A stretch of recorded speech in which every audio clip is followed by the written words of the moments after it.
Good evening, viewers and listeners. We're back at it again as Umgqibelo vibes. Tonight I've got one of our other candidates. He is right here. He is with me, and we are going to have an interview with him. I will not say much. I will let our candidate introduce himself. Mr. Candidate, over to you. It's a very good, whatever the time of the day it is that you're going to be listening to this. My name is Silas Patrick Makusha, and I'm an aspiring, or should I say an aspiring candidate for the SRC seat. I can spend the whole day talking about myself, but I believe you have a line of questions set out for me. Okay, thank you very much. Oh, Mr. Silas, first things first, why do you want to become president? Okay, I think that's one of the simplest questions that I actually got today. My campaign going on today, and I got a lot of questions, and no one ever asked me that question, so thank you for that. Created with free version for non-commercial use. For over the 3 years that I've been a part of LSU, I've never seen an elected president that is experienced enough to know what they're doing when they get into office. Most of the times, if you look at it with Siso, Arthur, even with Blessed, right, the previous presidents that have came before this term, they get there and they're part twos and they don't even know how the system works, right? And by virtue of doing that, the system takes advantage of them by promising them a form of induction after some time. Okay. So this induction doesn't come. So that means that most of the times they'll be under blind leadership and they only figure out towards the end. Okay, so with that said, what sets you apart as a candidate from all the other candidates that are running for president? I have the experience. I'm not assuming about what I'm going to do. I will do it because I've done it before. I've actually achieved a lot. Created with free version for non-commercial use. Right? Being vice president means that you are supposed to be a ceremonious president when the president is not around, which is the seat that I got after losing the first election. Yes. But I was actually shocked when most of the people started calling me or referring to me as the president just because of the things that I was doing. And I was dedicating double the efforts to do that. I didn't have the right office, or rather veto powers to do so. But then I managed to get things done. And I know that when I'm elected into presidency, I'm not going to waste time trying to figure out how things work. I will go straight at it and make sure that things work. And if you have heard my manifesto or read my manifesto, it's got 48 valid points. Yes. Genuine problems that students are actually facing currently right now, and I am going to address them. Not that I think I will. It might be the longest manifesto, but trust me, I know that I can do it and it's possible. You know, you have presidents saying, we want to solve the problems of the students, yet they have no idea what the problems of the students are. What are the problems of the students? I'm pretty sure I laid out 48 problems, showing the bulk of the problems that we have as students. Yes. And one thing that I loved about the reactions that I got with the manifesto is no matter who was reading it, no one ever criticized it. The only critics that I ever might have popped up on my desk are it's too long and infeasible. And these are people who have never been president before. Yes. These are people who have never been tasked, given a chance to actually operate in the presidential office and get things done. And I'm telling you that I can get things done. I know how things are done in the first place. What is it that you're going to do differently from these other presidents that have been there? You know, we've had situations where the administration seems to be cooperating with the students, but all of a sudden they change their mind out of nowhere, out of the blue. So I believe your question can be rephrased as what sets me apart from the other candidates, right?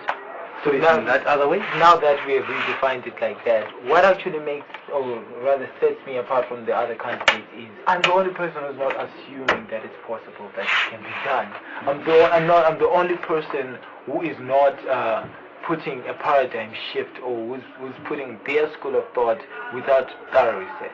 I've been there before. I have the experience. My colleagues and people who don't even like me actually have seen the works that I've done. And right now they're Created with free version for non-commercial use. Okay, fine. True. Let's just try and give someone else a chance or whatever it is. But deep inside, they know that I can do it. And they know that when I'm given the right button, I'm the right person to put us at the end of the race. So then how are we going to hold you accountable if you don't deliver the results that you're promising us that you deliver? Thank you. So technically, like I said, I've been having a long campaign today, and I'm going to have a campaign tomorrow first thing in the morning, so Yes. I'm hoping that you air this out tonight. Yes. So one of the first things that I've been saying is that if I don't manage to accomplish, upon elected, if I don't manage to accomplish at least 5 things on my manifesto, Yes. I'm stepping down. Okay. Right? Yes. And further stating on that particular factor, right? Yes. If I don't sign an amendment, right? If I don't sign an amendment in 5 days, that actually Created with free version for non-commercial use. of stepping down after failure to accomplish 5 things, Yes. I will be accounted for as a now president, and I will be forced to step down. Okay. As I highlighted before that, sometimes the admin will act as though they're doing some action, but then they reverse or they don't take any action. What will be your course of action? Say the admin does not respond according to the will of the students. I think you get the question. I get it. They Yeah. never do. At times they never do. Because Yes. the thing is, the institution is run by 3 things: Yes. ordinances, ordinances, consuls, and the students. Yes. So what actually happens is, in order for you to get things done, you have to understand the system. Yes. You have to have the certain level of knowledge that I have obtained after being a part of this process before. Yes. And in order for you to get things done, you have Created to with understand free version for the correct non-commercial use. language to use when you're approaching the admin. Yes. And one other thing that I would tell you, when you're vice president, you're not entitled to what is called veto powers. You cannot make administrative decisions on your Yes. own. But then there are other ways that I found out through the thorough searching in the Constitution that allowed me to get things done. Well, those are the ways that you want to hear. How are you going to respond? Technically, The admin yes, has not I done did anything. Yes. We are talking about the X factor. Yes. Right? And I want you to look at the issue of pool tables in Yes. this institution. I want you to look at the issue of television. Yes. I'm pretty sure you either was there when I made efforts to get those things built. And if you had been there before, when that road hadn't been paved, I'm pretty sure you might have heard about how much noise I made that there be a road there be floodlights, there be internet around the whole. Created with free version for non-commercial use. Has a regulator. 'Cause, I mean, generators vary, right? Mhm. If it doesn't have a regulator, it's not going to work 24 hours a day. But now it's there. A big generator that actually boosts both the household and the other side. And those are things that I've accomplished, right? And I'm saying that I'm going to use a similar modus operandi, Yes. right, to actually get things done. Mhm. This is my recipe, my cookbook, right? So for security reasons, currently right now, I'm not going to disclose how I'm going to get it done. Yes. But believe me, based on my actions, based on my past, you know that it's a credible source of information. Yours- I've done this. You can hear him saying, believe him, he's going to get it done. Well, before I get to the questions on talk show that happened, the debate that was there on Umgqibelo Vibes, I may ask, some people are actually saying, Mr. Silas, during his time when he was vice president, those things were in the pipeline. So we can't really refer to that as something that he did.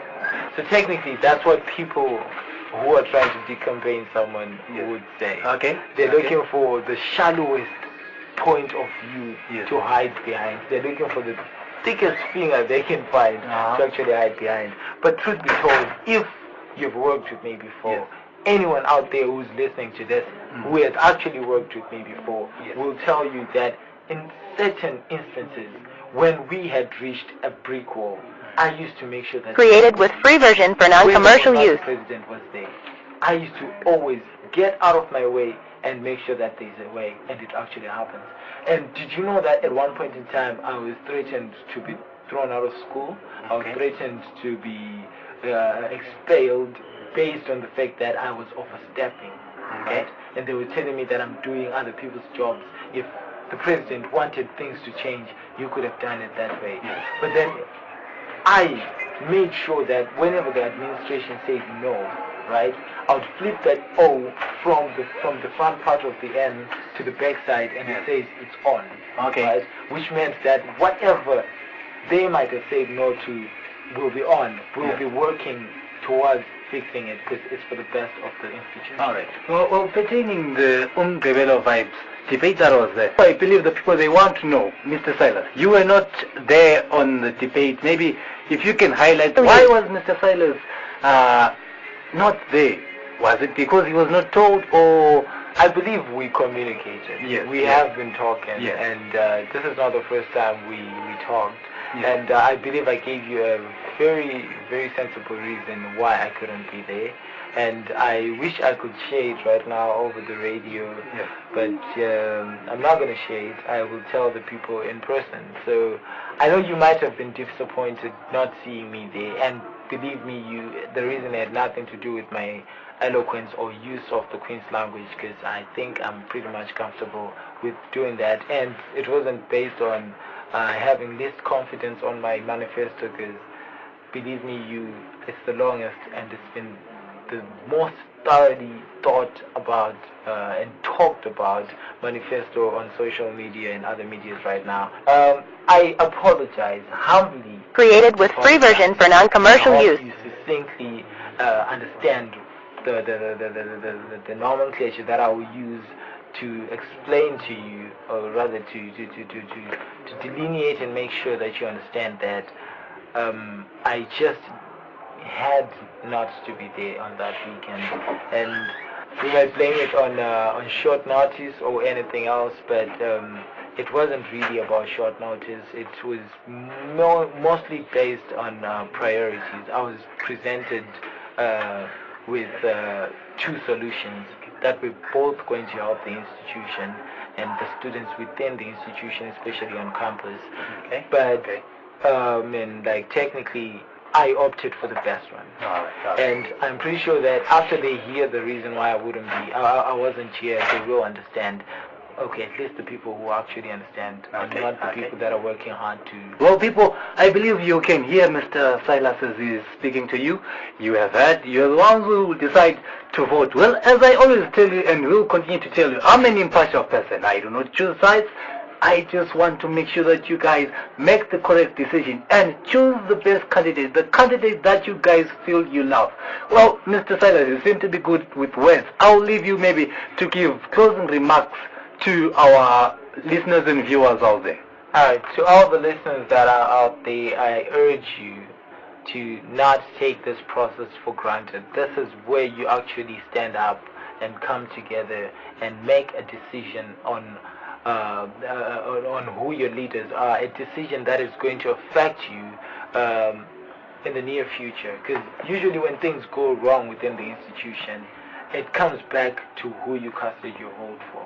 And ladies and gentlemen, I really, really hope that you will vote for me. Created with free version for non-commercial use. For a result-oriented person, for proper representation, and for someone who is willing to do anything to make sure that LSU is visible enough after, or should I say, before and after or during our tenure. And please, ladies and gentlemen, don't make the same mistake that I have made before of voting for the wrong person. As long as if your heart is in the right place and you believe that I am the best man for the job based on the great credentials that I put on the table, please do come and vote in your masses. And don't miss picture day tomorrow. It's free for everyone. And also don't miss the final speech that I'll give tomorrow. Because, Well, thank you, Mr. Silas, for the time.